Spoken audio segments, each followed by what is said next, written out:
having had a spiritual awakening, as a result of these steps, we tried to carry this message to alcoholics and to practice these principles in all our affairs. ഇതില് ഞാൻ എൻ്റെ ജീവിതത്തിലെ എങ്ങനെ ഈ 12 പടികൾ എന്നെ സ്വാധീനിച്ചു. ഈ 12 പടികളിൽ 12ാം പടി എവിടെ എത്തി നിൽക്കുന്നു എന്നുള്ളതാണ് എനിക്കിപ്പോൾ ഇവിടെ നിങ്ങളോട് ഷെയർ ചെയ്യാൻ പറ്റുന്നത്. 12ാം പടി ചുരുക്കത്തിൽ പറഞ്ഞു കഴിഞ്ഞാൽ ഈ 12 പടികൾ 11 പടികളും ചെയ്യുന്നത് കൊണ്ട് നമുക്കൊരു ആത്മീയ ഉണർവ് ഉണ്ടാവുന്നു. ആ ഉണർവ് കിട്ടുന്നത് കൊണ്ട് ആ ഉണർവിലെ മെസ്സേജ് അല്ലെങ്കിൽ ആ കണക്ഷൻ വെച്ചുകൊണ്ട് ഈ പടികളിൽ കിട്ടിയിരിക്കുന്ന അറിവ് വെച്ചുകൊണ്ട് നമ്മൾ നമ്മുടെ ദൈനംദിന ജീവിതത്തിൽ അത് പ്രാവർത്തികമാക്കുകയും ആ പ്രാവർത്തികമാക്കുന്നതിലൂടെ നമുക്ക് കിട്ടുന്ന പ്രശാന്ത മനസ്ഥിതിയും അത് മറ്റുള്ള മദ്യപാനികളെ ഇതിലേക്ക് കൊണ്ടുവരാനും അതേപോലെ തന്നെ അവരെയും സോബറാക്കി മദ്യാസക്തിയിൽ നിന്ന് പുറത്തേക്ക് കൊണ്ടുവരാനും അതുവഴി നമുക്ക് കിട്ടുന്ന സന്തോഷം നമ്മളെ ഒരു ഈ മദ്യപാനത്തിൽ നിന്ന് അകറ്റി നമ്മുടെ ജീവിതകാലത്തേക്ക് എന്നെന്നും നമ്മളെ ഈ ഒരു പ്രശാന്ത മനസ്ഥിതിയോടെ നിലനിർത്തുന്നുള്ളതാണ് ചുരുക്കി പറഞ്ഞു കഴിഞ്ഞാൽ ഈ 12ാമത്തെ പടിയിൽ പറയണത്. ഇത് ലൈഫ് ലോങ് വേണ്ട ഒരു സ്റ്റെപ്പാണ്.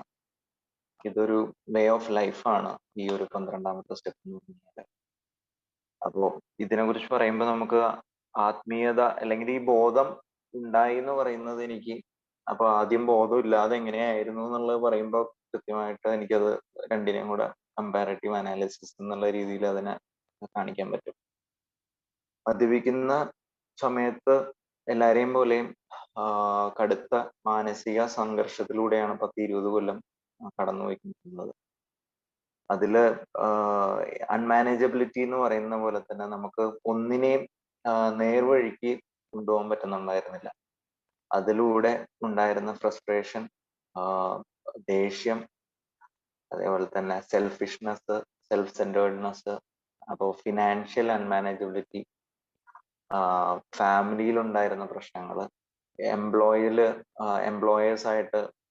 ആയിട്ടുണ്ടായിരുന്ന പ്രശ്നങ്ങൾ, ഇതെല്ലാം എന്താണ് ദൈനംദിന ജീവിതത്തിൽ ഉണ്ടായിക്കൊണ്ടിരുന്നു. അതേപോലെ തന്നെ ഒരൊറ്റ ലക്ഷ്യത്തോടെയാണ് രാവിലെ ഉണർന്നുകൊണ്ടിരുന്നത്. അത് ബോധത്തോടെ അല്ല ഉണർന്നുകൊണ്ടിരുന്നത്. വൈകിട്ട് എങ്ങനെ മദ്യപിക്കണം.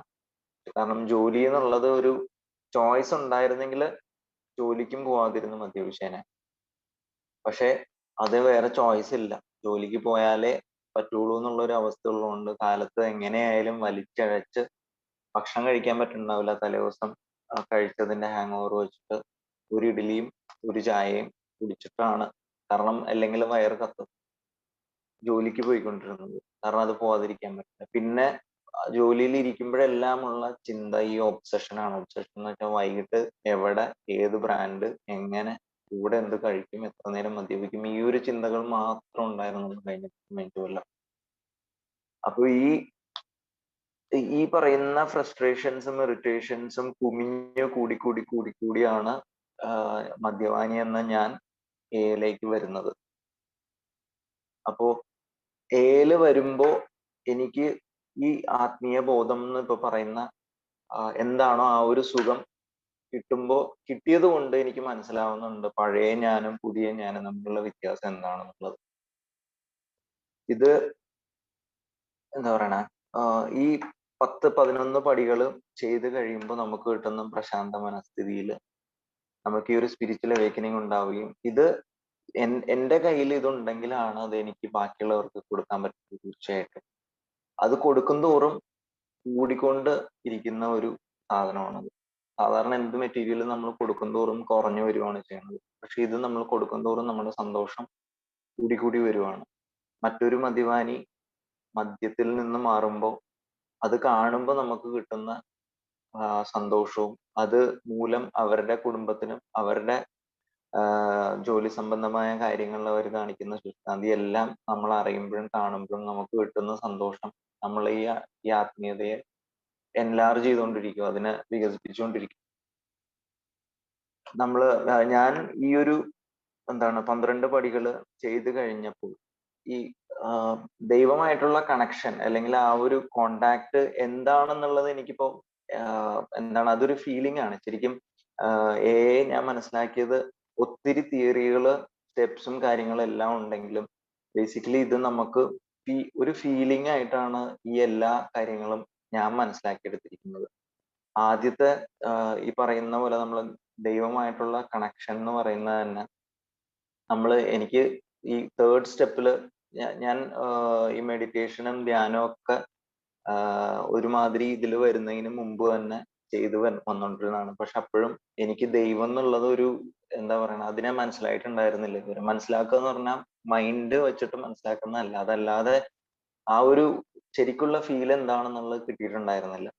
ഈ മൂന്നാമത്തെ പടിയിൽ ശരിക്കും ഈ പറയുന്ന പോലെ ഈ പറയുന്ന പോലെ കണക്ഷൻ എസ്റ്റാബ്ലിഷ് ചെയ്യാനായിട്ട് നമ്മൾ എന്റെ ഉള്ളിലുണ്ടായിരുന്ന എല്ലാ സാധനങ്ങളെയും അഴിച്ച് ഡ്രോപ്പ് ചെയ്യാന്ന് പറയും. ശരിക്കും പൊടി തട്ടിക്കളയണ പോലെ എല്ലാത്തിനെയും എടുത്തു വെച്ച് ആ സമയത്ത് എനിക്ക് കിട്ടിയ ഒരു സന്തോഷം എന്ന് പറഞ്ഞു കഴിഞ്ഞാൽ എന്റെ കണ്ണുകൾ രണ്ടും നിറഞ്ഞു.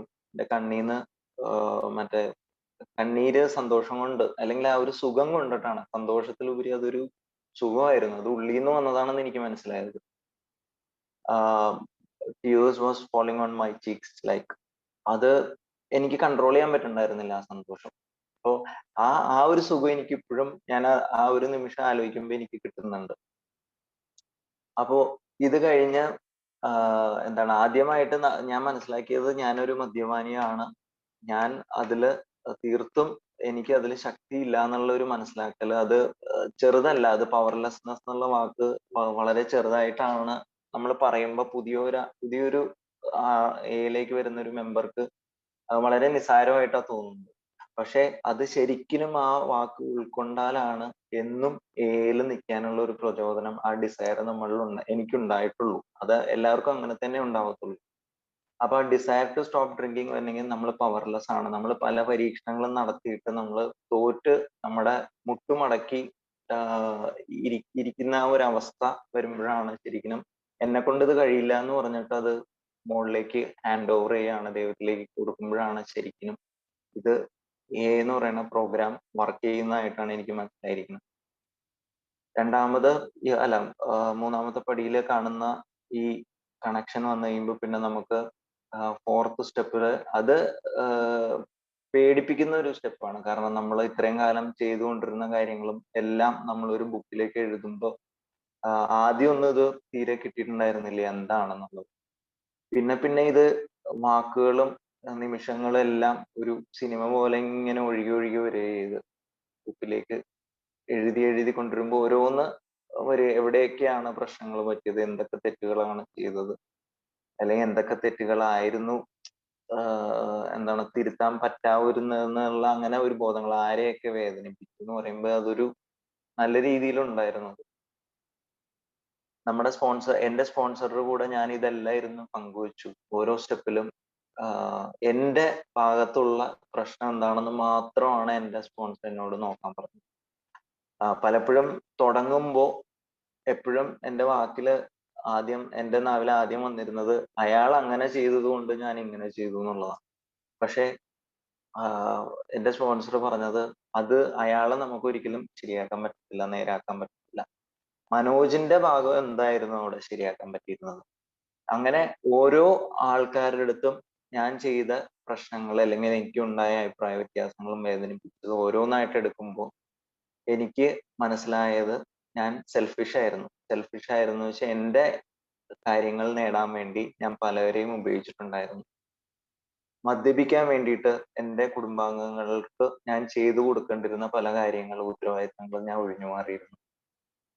മദ്യപിച്ച് കിടക്കുന്നതിലും അതിലും പിറ്റേ ദിവസമുള്ള ഹാങ് ഓവർ കൊണ്ടും സമയത്ത് ജോലിക്ക് എത്താൻ പറ്റാത്തതുകൊണ്ടും ഞാൻ എനിക്ക് ജോലി തന്ന കമ്പനി, എന്റെ കുടുംബത്തെ നോക്കുന്ന, എനിക്ക് ശമ്പളം തരുന്ന കമ്പനിയിൽ ഞാൻ ഉത്തരവാദിത്തത്തോടെ കാര്യങ്ങൾ ചെയ്യാൻ പറ്റിയിട്ടുണ്ടായിരുന്നില്ല. എന്നെ വിശ്വസിച്ച് എന്റെ താഴെ ജോലി ചെയ്യുന്ന ആൾക്കാർക്ക് എനിക്ക് ഉത്തരവാദിത്തത്തോടെ ചെയ്യാൻ പറ്റിയിട്ടുണ്ടായിരുന്നു. അപ്പൊ ഇതെല്ലാം ഒന്നിനോടൊന്ന് ബന്ധപ്പെട്ട് കിടക്കുന്ന കാര്യങ്ങളാണ്. കാരണം ഇതിന്റെ നടുക്ക് ഇരിക്കുന്നത് കുപ്പിയാണ്. ഈ കുപ്പി എങ്ങനെ കഴിക്കണം എന്നുള്ള ഒരു ഇതിലും അത് കഴിച്ചുകൊണ്ടിരുന്ന പ്രശ്നങ്ങളുമാണ് എന്നെ ആ ഒരു രീതിയിൽ എത്തിച്ചതും ഇതിനെല്ലാം കാരണം അതാണ്. അതേപോലെ തന്നെ ഈ പ്രശാന്ത മനസ്ഥിതി എന്ന് പറയുന്ന സാധനം തീരെ അവിടെ ഉണ്ടായിരുന്നില്ല. അപ്പോ നമ്മള് പെരുമാറ്റ രീതികളെല്ലാം നമ്മുടെ റെസ്റ്റ്ലെസ്നെസ് അവിടെ എനിക്ക് എന്താണ് നല്ല രീതിയിൽ ഞാൻ പ്രകടിപ്പിക്കുന്നുണ്ടായിരുന്നു. എന്റെ ആങ്കർ, ദേഷ്യം പ്രകടിപ്പിക്കുന്നുണ്ടായിരുന്നു. എന്റെ ഫ്രസ്ട്രേഷൻ പ്രകടിപ്പിക്കുന്നുണ്ടായിരുന്നു. അപ്പൊ ഈ സ്റ്റെപ്സ് ചെയ്തു കഴിഞ്ഞ് ഈ ഒരു എല്ലാ ഡിഫക്ട്സും ഓരോ സ്ഥലത്ത് എന്തൊക്കെ ഡിഫക്റ്റ് ആണ് വന്നതെന്നുള്ളത് കറക്റ്റ് ആയിട്ട് എനിക്ക് ഐഡന്റിഫൈ ചെയ്യാൻ സാധിച്ചു. എന്നിട്ടും ഇത് മുന്നോട്ട് പോകും തോറും നമുക്ക് അടുത്ത ഓരോ പിന്നെയുള്ള ജീവിക്കുന്ന ദിവസങ്ങളിൽ എനിക്ക് പിന്നെയും പ്രശ്നങ്ങൾ വന്നുകൊണ്ടിരുന്നു.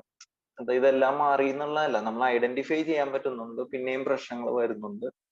അതില് അമെൻഡ് ചെയ്യേണ്ട സ്ഥലത്ത്, അതായത് മാപ്പ് പറയേണ്ട സ്ഥലത്ത്, ഇപ്പൊ എന്റെ ഭാര്യയോട് ഞാൻ തുറന്ന് ആ കഥകള് കല്യാണം കഴിഞ്ഞത് മുതലുള്ള ഓരോ ഓരോ നിമിഷം എന്ന് വെച്ച് കഴിഞ്ഞാൽ ഓരോ ദിവസം മദ്യപിച്ച് വന്ന് ഓർത്തിരിക്കുന്ന പ്രശ്നങ്ങളെ ചർച്ച ചെയ്യുകയും ആ ചർച്ചകളിൽ ഓരോന്നിലും എന്താ സംഭവിച്ചതെന്നുള്ള അതിന് മാപ്പ് പറയുകയും ആ പ്രശ്നങ്ങളെ എങ്ങനെ കൈകാര്യം ചെയ്യാമായിരുന്നു എന്നുള്ള ഒരു ഡിസ്കഷൻ നേരിട്ടല്ലെങ്കിൽ കൂടെ അത് പങ്കുവെച്ചതിലൂടെ ഇത്രയും നാള് ഞാൻ കുറ്റപ്പെടുത്തിക്കൊണ്ടിരുന്ന എന്റെ ഭാര്യയ്ക്ക് അത് വലിയൊരു ആശ്വാസമായി.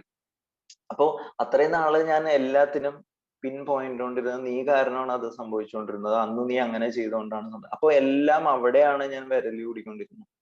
ഇത് സംസാരിച്ച് ഞാൻ ഇത് എന്റെ ഭാഗത്തുള്ള പ്രശ്നമാണ്, ഇതെനിക്ക് ഇങ്ങനെ ചെയ്യാമായിരുന്നു, എനിക്കിപ്പോ മനസ്സിലാവുന്നുണ്ട്, ഈ ഒരു രീതിയിൽ ഈ വാക്കുകൾ കൊണ്ട്, അത് വാക്കുകൾ മാത്രമല്ല എന്റെ മനസ്സിലും അത് ആ ഒരു എമ്പതി എപ്പോഴും ഉണ്ടായിരുന്നു സംസാരിക്കുമ്പോൾ. അപ്പൊ അത് എന്റെ കുടുംബ ബന്ധത്തെ നല്ല രീതിയിൽ അത് സന്തോഷിപ്പിച്ച് ഇപ്പോഴും നല്ല രീതിയിൽ ദൈവം സഹായിച്ചത് പോകുന്നുണ്ട്. അതേപോലെ തന്നെ എന്റെ എന്താ ജോലി സ്ഥലങ്ങളിലും പലവരും, ജോലി സ്ഥലങ്ങളിൽ എല്ലാവരോടും ഞാൻ മാപ്പ് പറയുകയൊന്നും ചെയ്തിട്ടില്ല. പക്ഷെ നമ്മുടെ പെരുമാറ്റ രീതിയിൽ വന്ന മാറ്റങ്ങൾ കണ്ടിട്ട് പലതിനും ഞാൻ അങ്ങോട്ട് എന്താണ് തെറ്റ് പറ്റുമ്പോ അങ്ങോട്ട് കയറി പറയുക, അത് തിരുത്തുകയും ചെയ്യുന്ന അങ്ങനെ ഒരു സംഭവങ്ങൾ ചെയ്യുന്നതുകൊണ്ട് പലവരെയായിട്ടും കൂടുതൽ പിന്നെയും അടുക്കാൻ പറ്റിയ ആ ഒരു സ്റ്റെപ്സ് കാരണം.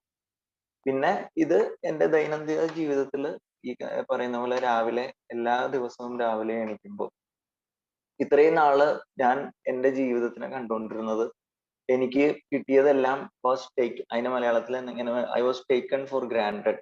ഇതിനെല്ലാം എനിക്ക് കിട്ടേണ്ട സാധനമാണെന്ന് കരുതിയാണ് ഞാൻ എടുത്തുകൊണ്ടിരുന്നത്. എനിക്ക് കിട്ടിയിരുന്ന ജോലി, എനിക്ക് കിട്ടിയിരുന്ന എന്റെ കുടുംബം, എനിക്ക് എന്റെ അസറ്റ്, വെൽത്ത്, ഇതെല്ലാം എനിക്ക് കിട്ടേണ്ട സാധനമാണ്. ഞാനത് കിട്ടി ഞാൻ ആസ്വദിക്കുന്നു എന്നല്ലാതെ ഇത് എത്രത്തോളം ഞാൻ അർഹതപ്പെട്ടാണ്, അല്ലെങ്കിൽ ഞാൻ ഇതിന് എത്ര ഭാഗ്യവാനാണ് ഇതെല്ലാം കിട്ടുന്നത് എന്നുള്ള ഒരു രീതിയിൽ അത് ഓരോന്നിനെയും എടുത്തു പറയുന്നില്ലെങ്കിലും മൊത്തത്തില് ഞാനൊരു നന്ദി പറഞ്ഞുകൊണ്ട് എന്റെ എല്ലാ ദിവസവും ഞാൻ തുടങ്ങുന്നത്. പിന്നെ മെഡിറ്റേഷനും അത് കഴിഞ്ഞ് യോഗയും ചെയ്തുകൊണ്ടാണ് എല്ലാ ദിവസവും ഞാൻ ആരംഭിക്കുന്നത്. എന്റെ ഇപ്പൊ ഞാൻ പറഞ്ഞ ഇതെല്ലാം നേരത്തെ ചെയ്യുന്നുണ്ടായിരുന്നെങ്കിലും ഒരിക്കലും കൺസിസ്റ്റന്റ് ആയിട്ട് എനിക്ക് ചെയ്തു പോകാൻ സാധിച്ചിരുന്നില്ല. ഞാൻ ഒരാഴ്ച ചെയ്യും, പിന്നെ ഒരു മാസം കുടിക്കും, അപ്പൊ ആ ചെയ്തതെല്ലാം പോയി. പിന്നെയും അപ്പൊ ആ ഒരു ഗ്യാപ്പ് എപ്പോഴും ഉണ്ടായിരുന്നു. ഇതിപ്പോ എനിക്ക് എല്ലാ ദിവസവും 4-5 മണിയുടെ ഇടയിൽ എന്തായാലും എണീറ്റ് രാവിലെ ഇതെല്ലാം ചെയ്യാൻ പറ്റുന്നുണ്ട്. ഇത് ചെയ്യുന്നതോടുകൂടി ഒരു 7 മണിയാകുമ്പോഴത്തേക്കും ഞാൻ വെൽ എഫിഷ്യന്റും എക്വിപ്ഡുമാണ്. എന്റെ ജീവിതത്തെ, അന്നത്തെ ദിവസത്തെ നേരിടാനായിട്ട് ഞാൻ നല്ല രീതിയിൽ തയ്യാറെടുത്ത് എന്റെ ഞാനൊരു ഇൻസ്ട്രുമെന്റ് ആണ്, ഞാൻ ഒരു ഉപകരണമാണ്, ദൈവത്തിന്റെ കയ്യിലുള്ള ഒരു ഉപകരണമാണ്. ഇത് ചെയ്യുന്നത് ഞാനല്ല എന്നുള്ള ബോധ്യം ഉണ്ട്. പക്ഷെ എപ്പോഴും എപ്പോഴും എന്നെ ഞാൻ ഓർമ്മിപ്പിച്ചുകൊണ്ടിരിക്കുന്നുണ്ട്. അപ്പോ അത് ഇടയ്ക്കിടയ്ക്ക് മിസ്സായി പോവും. അഹങ്കാരം ഇടയ്ക്കിടയ്ക്ക് കയറി വരും മനസ്സിൽ. പക്ഷെ ദൈവാനുഗ്രഹം എന്താന്ന് വെച്ച് കഴിഞ്ഞാൽ ഇത് വരുമ്പോഴൊക്കെ എനിക്ക് മനസ്സിലാവുന്നുണ്ട് ഇത് ഇതാണെന്നുള്ളത്. നിന്റെ അഹങ്കാരമാണ് നീ ഇങ്ങനെ പറയാൻ കാര്യം എന്നുള്ളത്, അല്ലെങ്കിൽ നിനക്ക് ഇത് നേടാൻ വേണ്ടിയിട്ടാണ് നീ ഇത് പറഞ്ഞതെന്നുള്ള ഒരു ബോധ്യം വരുന്നുണ്ട്. ഞാൻ ആ സമയത്ത് തന്നെ അതിനെ തിരുത്തുകയും ദിനം പ്രതി ഇൻവെന്ററി എഴുതി. ഇൻവെന്ററി എന്ന് പറഞ്ഞാൽ അന്നന്ന് ദിവസങ്ങളിൽ നല്ല കാര്യങ്ങളാണെങ്കിൽ നല്ല കാര്യങ്ങൾ. ഇപ്പൊ എനിക്ക് മനസ്സിലാവുന്ന, ഇപ്പൊ എഴുതുമ്പോ എനിക്ക് മനസ്സിലാവുന്നുണ്ട് ഓരോ ദിവസവും നല്ല കാര്യങ്ങൾ കൂടി കൂടി വരുന്നുണ്ട്. കാരണം പ്രശ്നങ്ങൾ വളരെ കുറവാണ് ഇപ്പൊ ഓരോ ദിവസവും വരുന്നത്. ഓക്കെ, ഇപ്പോ കഴിഞ്ഞ ഒരു കൊല്ലത്തിൽ മീതെയായിട്ട് ഞാൻ എൻ്റെ റൂമിൽ ഒമാനിലും മസ്കറ്റിലും ഒറ്റയ്ക്കാണ് താമസിക്കുന്നത്. അത് എൻ്റെ ഓഫീസ് പൂട്ടുകയും ചെയ്തു. ഈ റൂമിനകത്ത് രാവിലെ എണീറ്റ് ഭക്ഷണം പാകം ചെയ്ത് ഒറ്റയ്ക്ക് ജോലി ചെയ്ത് കിടന്ന് ഇത് ഇങ്ങനെ തന്നെയാണ് കഴിഞ്ഞ ഒരു കൊല്ലമായിട്ട് പോയിക്കൊണ്ടിരുന്നത്. അതിൽ ഒരു 6 മാസം ലോക്ക്ഡൌണും ആയിരുന്നു. പുറത്തിറങ്ങാനും പറ്റുന്നുണ്ടായിരുന്നില്ല. അധികം സുഹൃത്തുക്കളും ഇല്ല അവിടെ. പക്ഷെ എന്നാലും ഇതിനെ വേറൊരു രീതിയിൽ ഉപയോഗിക്കാൻ പറ്റി എന്നുള്ളതാണ് ഈ ഒരു ഇത്രയും കാലത്തിന് ഈ ഒരു കൊല്ലം എനിക്ക് വേണ്ടി ദൈവം മാറ്റിവെച്ചതുപോലെ എനിക്ക് തോന്നുന്നത്. നിനക്ക് നന്നാവാൻ വേണ്ടി ഒരു അവസരം എന്നുള്ള രീതിയിലാണ് എനിക്ക് തോന്നിയത്. അതില് കുടുംബത്തിന്റെ ഇടപെടലുകളും ഉത്തരവാദിത്തങ്ങളും ഒക്കെ എന്നെ മാറ്റി തന്നു. എന്ന് വെച്ചാൽ ഫിസിക്കൽ പ്രസൻസും അങ്ങനത്തെ ഉത്തരവാദിത്തങ്ങളൊന്നുമില്ല. എന്റെ മുഴുവൻ സമയവും ഈ ഒരു ആത്മീയതയിലേക്കും ഈ ഒരു മെഡിറ്റേഷനിലേക്കും പ്രേയറിലേക്കും സ്പെൻഡ് ചെയ്യാനുള്ള ഒരു അവസരവും തരികയുണ്ടായി. അപ്പൊ ഇതെല്ലാം വരുന്നതുകൊണ്ട് ചെയ്തത് കൊണ്ട് എനിക്ക് എൻ്റെ ആത്മീയ തലം ഉയർത്താൻ പറ്റി എന്നുള്ളത് ഞാൻ നല്ല ബോധവാനാണ്. ഇതെങ്ങനെ എനിക്ക് മനസ്സിലാവുന്നുണ്ടെന്ന് വെച്ച് കഴിഞ്ഞാൽ ഞാൻ എൻ്റെ ജീവിതത്തിനെ ഇപ്പൊ വളരെയധികം സ്നേഹിക്കുന്നുണ്ടെന്നുള്ളതാണ്. എൻ്റെ ലൈഫ് ഇന്നത്തെ ദിവസം എങ്ങനെയായിരുന്നു, എനിക്ക് അത്രയും സ്നേഹമുണ്ട് എൻ്റെ ജീവിതത്തിൽ. നേരത്തെ അങ്ങനെയല്ല, ഞാൻ വെറുത്തോണ്ടിരുന്ന ജീവിതത്തിന്. എന്ത് നശിഞ്ഞ ജീവിതം എന്നാണ് ഞാൻ വിചാരിച്ചോണ്ട്. ഇപ്പൊ എനിക്ക് തോന്നുന്നത് ഇത്രയും നല്ല ജീവിതം ജീവിക്കാൻ പറ്റിയല്ലോ എന്നുള്ള ഇതാണ്. പിന്നെ പ്രശ്നങ്ങള് ഇല്ലായ്കയില്ല. എപ്പോഴും പ്രശ്നങ്ങള് ഓരോ ദിവസവും ചെറുതായിട്ടും വലുതായിട്ടും വന്നുകൊണ്ടിരിക്കുന്നു. പക്ഷെ അതെല്ലാം ദൈവത്തിനെ സമർപ്പിച്ചുകൊണ്ട് സെറനിറ്റി പ്രയറിൽ പറയുന്ന കാര്യമാണ് ആദ്യം അപ്ലൈ ചെയ്യുന്നത്. എനിക്ക് എന്തൊക്കെ കാര്യം ഇപ്പൊ ഒരു പ്രശ്നം എന്നെ കീഴ്പ്പെടുത്താൻ ശ്രമിക്കുമ്പോൾ ഞാൻ ആദ്യം ചോദിക്കുന്നത് ഇതില് എനിക്ക് മാറ്റാൻ പറ്റുന്ന കാര്യങ്ങളുണ്ടോ? ഇതെനിക്ക് എന്തെങ്കിലും ചെയ്യാൻ പറ്റുമോ? Is there any control on this? എനിക്ക് കൺട്രോൾ ഇല്ലാത്ത കാര്യമാണെങ്കിൽ ഞാൻ അതിൽ വിഷമിച്ചിട്ട് കാര്യമില്ല. കൺട്രോൾ ഉള്ള കാര്യമാണെങ്കിൽ അതിൽ എനിക്ക് എന്ത് ചെയ്യാൻ കഴിയും? ഞാൻ വിഷമിച്ചത് കൊണ്ട് ആ പ്രശ്നത്തിന് യാതൊരു രീതിയിലുള്ള മാറ്റവും വരാൻ പോകുന്നില്ല. ഓക്കെ, ഞാൻ വിഷമം കൂടുമ്പോൾ ഞാൻ എന്ത് കാര്യം ചെയ്യുന്നു അതിൽ എഫിഷ്യൻസി കുറയാണ് ചെയ്യണത്. അല്ലാതെ ആ എഫിഷ്യൻസി ഒരിക്കലും ഞാൻ വിഷമിപ്പിക്കുമ്പോൾ ആ എഫിഷ്യൻസി കൂടുന്നില്ല. അപ്പൊ ഈ രീതിയിലുള്ള ചിന്തകൾ ഓരോ പ്രശ്നങ്ങളെയും വരുമ്പോൾ വളരെ ക്രിയാത്മകമായിട്ട് അതിനെ കൈകാര്യം ചെയ്യാനുള്ള ആ ഒരു മെസ്സേജ് എനിക്ക് ഹയർ പവറിൽ നിന്ന് കിട്ടുന്നുണ്ട്. ചില സമയങ്ങളിൽ കുഴയ്ക്കുന്ന പ്രശ്നങ്ങൾ, ചെറിയ ചെറിയ കാര്യങ്ങളാട്ടത്, വലിയ പ്രശ്നങ്ങളൊന്നുമില്ല, ചെറിയ ചെറിയ കാര്യങ്ങൾ വരുമ്പോൾ പോലും ഇത് ഹാൻഡ് ഓവർ ചെയ്യാനായിട്ട് എൻ്റെ എല്ലാം ഇതും മാറ്റിവെച്ച് മെഡിറ്റേഷൻ ചെയ്യുമ്പോൾ തനിയെ ഇന്നല്ലെങ്കിൽ നാളെ അതിനുള്ള ഉത്തരം എനിക്ക് തന്നെ കിട്ടാറുണ്ട്. അപ്പൊ ഇതെല്ലാം ഈ ഒരു പ്രോഗ്രാമിന്റെയും ഈ ഒരു സ്റ്റെപ്പ് വർക്കിന്റെയും എല്ലാം റിസൾട്ട് ആണ്. അതേപോലെ തന്നെ ഇത് പുതിയ ആൽക്കഹോളിക്സിനോട്, അതായത് നമ്മൾ പല രീതിയിൽ ഇപ്പൊ നമ്മുടെ ഇവിടത്തെ ഗ്രൂപ്പില് നമ്പേഴ്സ് കിട്ടാറുണ്ട് ഇടയ്ക്കിടയ്ക്ക് മദ്യപിക്കുന്നവരുടെ. അപ്പൊ ആദ്യം വിളിച്ച് ചോദിക്കുമ്പോൾ സംസാരിക്കുമ്പോൾ പുതിയ ഒരു മദ്യപാനിയുടെ ധാരണ എന്താന്ന് വെച്ച് കഴിഞ്ഞാൽ ഇതിൽ എന്തോ ഒരു ലാഭം കിട്ടുന്നുണ്ട് ഇവന് അതുകൊണ്ടാണ് എന്നെ ഇത്രയും വിളിക്കണത്. അപ്പൊ ആദ്യം തന്നെ ഞാൻ സംസാരിക്കുമ്പോൾ പറയണ, സുഹൃത്തെ, എനിക്ക് നിങ്ങളെ നന്നാക്കുന്നത് കൊണ്ട് എനിക്ക് യാതൊരു ലാഭവുമില്ല. പക്ഷെ നിങ്ങളുടെയും നിങ്ങളുടെ കുടുംബത്തിന്റെയും സന്തോഷം കാണുമ്പോൾ കിട്ടുന്ന സന്തോഷം, എനിക്ക് കിട്ടുന്ന സന്തോഷമാണ് എനിക്കിതിൽ ഏറ്റവും വലിയ കാര്യം. അപ്പൊ അങ്ങനെ സംസാരിച്ച് തുടങ്ങുമ്പോൾ പലരും അത് കേട്ടിരിക്കാൻ ശ്രമിക്കും. പിന്നെ ഒരാളെയും ഓടിച്ച് നിർത്തണം എന്നുള്ള രീതിയിൽ പറഞ്ഞു കഴിഞ്ഞാൽ ആരും നിൽക്കത്തില്ല എന്നുള്ള നല്ല ബോധ്യമുണ്ട്. പക്ഷെ ഞാനെന്ന ഉദാഹരണം എന്താണെന്നുള്ളത് ഞാൻ ചുരുക്കി പറഞ്ഞു കൊടുക്കാൻ ശ്രമിക്കാറുണ്ട്, കേൾക്കാൻ ക്ഷമയുള്ള ആൾക്കാരോട്. എന്നിട്ട് എന്താണ് ഈ ഒരു പ്രോഗ്രാം എന്നുള്ളത് വളരെ ചെറിയ രീതിയിൽ, കാരണം നമുക്ക് ഈ സ്പിരിച്വാലിറ്റിയും കാര്യങ്ങളൊന്നും മുഴുവൻ ഒറ്റയടിക്ക് പറഞ്ഞു കൊടുത്തു കഴിഞ്ഞാൽ ആർക്കും മനസ്സിലാവില്ല.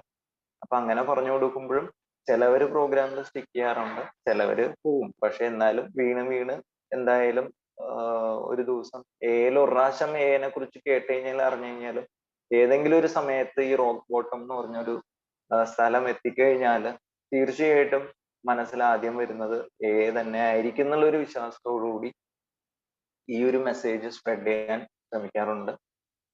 അപ്പോ അന്ന് അല്ലെങ്കിൽ 19 കൊല്ലം മുമ്പ് ഡോക്ടർ ബോബും ബിൽ വിൽസണും ഇങ്ങനെ ഒരു എന്താണ് ഈ 12 സ്റ്റെപ്പ് എന്നുള്ള ഒരു പ്രോസസ്സ് സെറ്റ് ചെയ്തുകൊണ്ട് ഇന്ന് നമ്മളെല്ലാവരും ഈ ഒരു പാതയിലുണ്ട്. നമ്മളെല്ലാവരും തന്നെ ഇത്രയും ദശലക്ഷം ആൾക്കാര് സോബറേറ്റി വന്നതും അവരുടെ കുടുംബവും അവരുടെ എംപ്ലോയീസും അവരുടെ ചുറ്റുപാടും എല്ലാം ആ ഒരു സന്തോഷം മൊത്തത്തിൽ എന്തോരം ഉണ്ടെന്ന് ആലോചിക്കുമ്പോൾ തന്നെ നമുക്ക് വലിയൊരു ഒരു വലിയൊരു നിർവൃതി അതിലുണ്ട്. അപ്പോ ഇത് കണ്ടിന്യൂ ചെയ്യാൻ എന്നെ സർവേശ്വരനെ അനുഗ്രഹിക്കട്ടെ എന്ന് പറഞ്ഞുകൊണ്ട്